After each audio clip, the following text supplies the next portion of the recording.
Welcome to Jeeva's cooking. இதில் என்ன பார்க்க போகிறோம் அப்படின்னா, காய்கறியில் ராகி மாவு வச்சு நான் தோசை பண்ண போகிறேன். காய்கறி தோசை பாருங்கள். பீட்ரூட்டு, கேரட்டு, முட்டைகோஸ் இந்த மூணையும் நம்ம சின்னதாக துருவி எடுத்துடலாம்.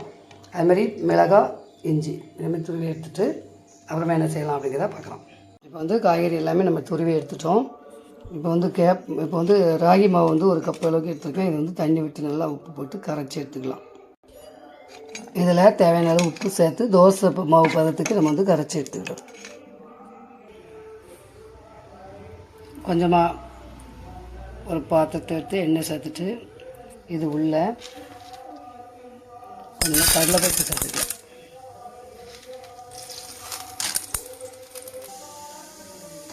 கொஞ்சமாக கருவேப்பிலை சேர்த்துக்கலாம்.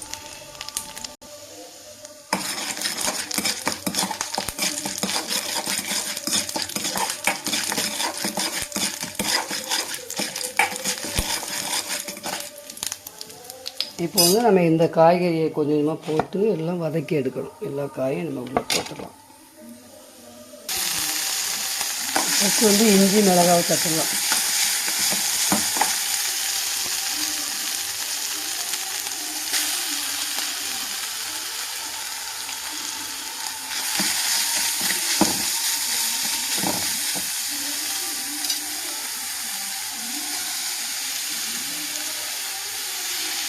இதெல்லாம் போட்டு நல்லா வதக்கி எடுக்கணும். நல்லா வேகட்டும். வெந்தோடனே நம்ம என்ன பண்ணிடலாம், இந்த மாவில் எடுத்து இதை போட்டுடலாம்.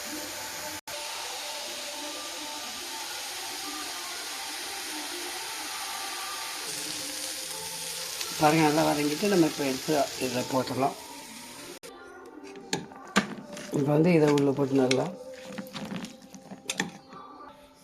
பாருங்கள், நல்லா கலக்கி எடுத்தாச்சு. இப்போ நம்ம ஒரு 10 நிமிஷம் ஊற வச்சுட்டு நம்ம எடுத்து தோசை சுட்டு எடுத்துடலாம்.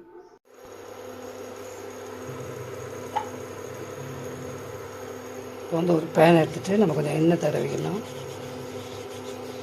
இதில் நம்ம தோசை சுட்டு எடுத்துடலாம்.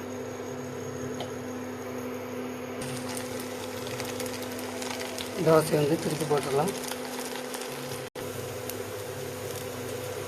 தோசை திருப்பி போட்டாச்சு. நல்லா வெந்தோடனே நம்ம எடுத்துடலாம். பாருங்கள், எப்படி ஒவ்வொரு தோசையாக சுட்டு நம்ம எடுத்துடலாம். எல்லா மாவையும் பாருங்கள். நம்ம வந்து ராகி மாவில் காய்கறி தோசை சுட்டாச்சு. அதை வந்து செஞ்சு பாருங்கள், எப்படி இருக்குன்னு கமெண்ட்ஸுக்கு சொல்லுங்கள். காய்கறி சேர்த்துக்கனால ரொம்ப வந்து சத்தான சின்ன பிள்ளைகள் வந்து விரும்பி சாப்பிடுவாங்க. செஞ்சு கொடுங்க. இந்த வீடியோ பிடிச்சிருந்தால் லைக் பண்ணுங்கள், ஷேர் பண்ணுங்கள், கமெண்ட்ஸ் பண்ணுங்கள். தேங்க்ஸ் ஃபார் வாட்சிங்.